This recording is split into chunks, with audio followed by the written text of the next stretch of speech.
To get Discovery Plus on Sky, start by checking if your Skybox is compatible with the Discovery Plus app. You will need a Sky Q box or a Sky Glass TV to access the app.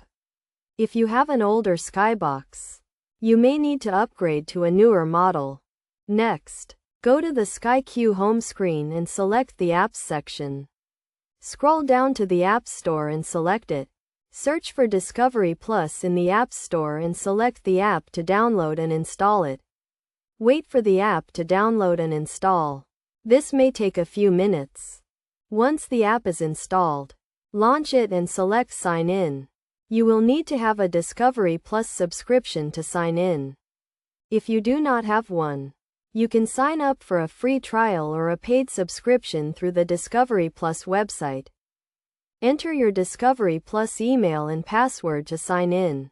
Then you will be asked to link your Sky account to your Discovery Plus account. Follow the on-screen instructions to link your accounts.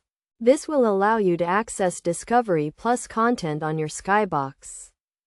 After linking your accounts, you will be able to access the full range of Discovery Plus content, including documentaries, reality TV shows, and exclusive originals. You can browse through the different categories and genres to find something to watch, or search for a specific show or movie. To get the most out of Discovery Plus on Sky, make sure you have a stable internet connection, as the app requires a connection to stream content. You can also use the Sky Q remote to control the app and access additional features such as subtitles and audio descriptions. By following these steps, you can easily get Discovery Plus on Sky and start watching your favorite shows and documentaries. Remember to check the Discovery Plus website for the latest content and updates, and to contact Sky customer support if you have any issues with the app.